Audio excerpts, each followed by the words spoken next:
So my first question for you is, what is your party specifically going to do about the high cost of living in the Northwest Territories? There's several things we're going to do. First of all is the Nutrition North program is just not working. Any people I talk to up and down the valley and through the territory say it's not working. So what I'd like to do is have that one repealed, pull back, go back to the old food meal program, and then work with the communities to get a program that works. That's one. Second is we need infrastructure. The more infrastructure we get, the more chances of bringing down the price of groceries. And then on the other side, on energy, it's the same thing. We need the infrastructure to be able to do it, but we also want to look at, and we are going to look at new technology on non-fossil fuel energy.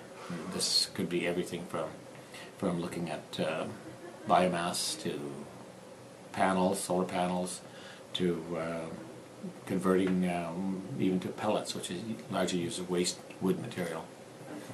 What's a project that you would support that could happen right away, that could start within a year? On the cost on energy, I would say. On energy efficiency. Yeah. Well, one project that I would support right away is a proposal to build a pellet plant, wood pellet plant in the Northwest Territories, and that one could start right now. I know there are business people who are very interested in doing that, so that one could start.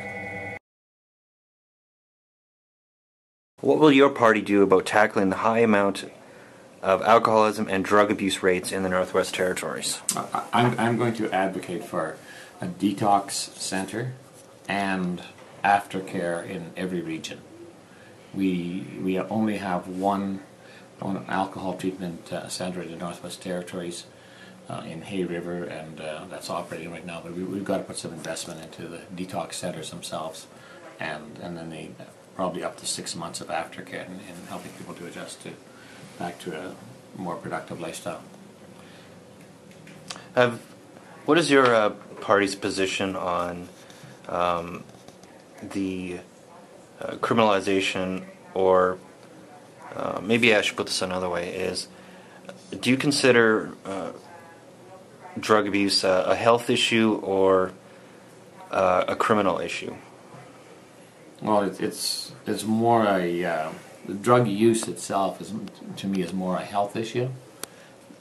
Trafficking in illegal drugs is a criminal issue, and I've got serious concerns about the amount of drugs that are getting into communities, and for those who are trafficking in that, particularly if they're getting into the hands of younger people, then I think there should be serious consequences for them. It's the only way we'll stop it.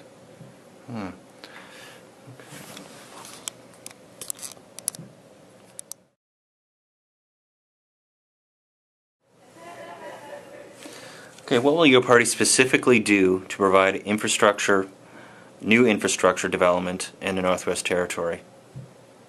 There's several kinds of infrastructure. First of all, on transportation infrastructure, the priority right now is going to be to pull together a 10-year plan for completing the entire Mackenzie Valley Highway from Wrigley all the way through to Tuck.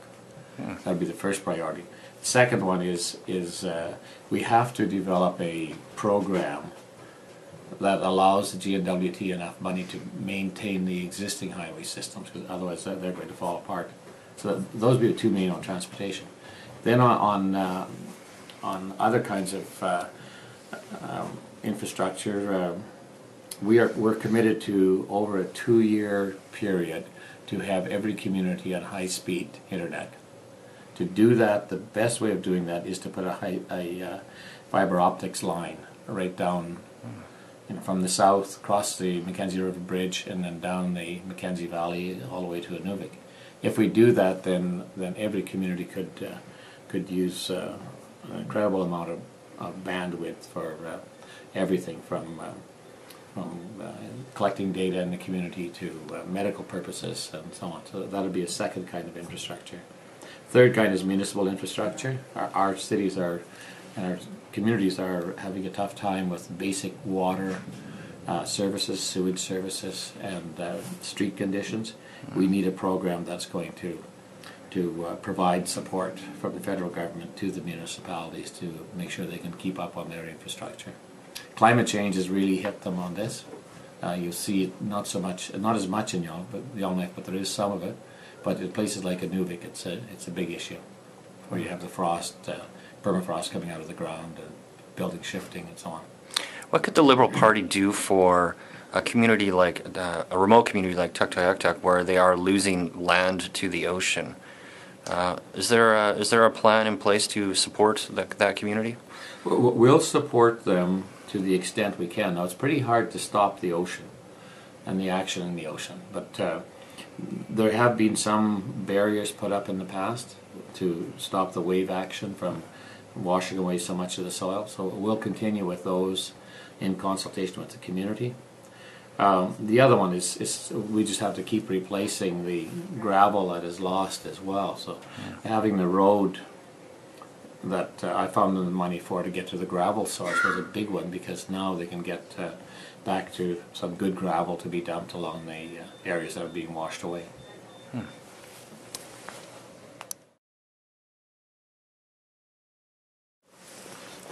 What is your party's position on income taxes for NWT residents?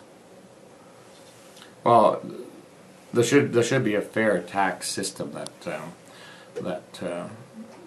is graduated, so that those on lower income are paying a lot less than those on higher income. So we already pretty much have that in Canada. But many people in the north who have low incomes by national standards actually have a very low income from the north. So if somebody's making 50,000 in Saskatchewan, that has a lot more buying power than it does in the north. So we have to scale it in a way that balances that out across the country. The best way of doing that is the northern residence tax deduction. So that one has to be adjusted upward to reflect the purchasing power today as compared to the 80s, and it has to be indexed, in my view, so that each year it automatically goes up by the cost of living in the north. And then if there's going to be any tax breaks to anybody, it should be to wage earners, and that doesn't necessarily mean just lower income people, but it could be for everybody. I'm more in favor of doing that than I am of giving large corporations a tax holiday.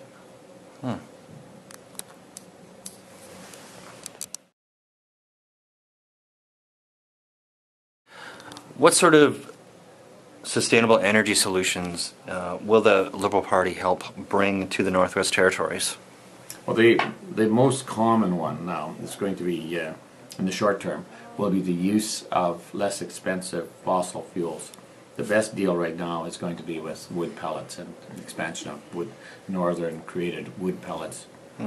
Other energy, it could be in a city like Yellowknife, we want to look at the geothermal project to bring heat up from Con Mine and use it to heat a lot of the government buildings, reducing the cost. The other one would be to just be creative on technologies that allow furnaces and other equipment to run more efficiently. So looking at more effective, efficient systems within our, not just big buildings, but also in individual homes. Would the Liberal Party provide tax breaks for homeowners who do upgrade, you know, with small windmills or solar-powered energy, that sort of stuff? I know there's already a little bit out there for that, but the Liberal Party, would they do more?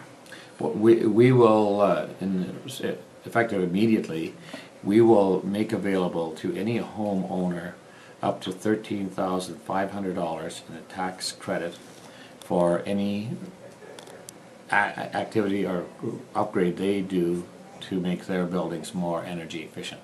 And that could range from anything from putting a new roof on it, to windows, to furnaces, to putting solar panels in, and so on. But it's $13,500 per year for people to do this, and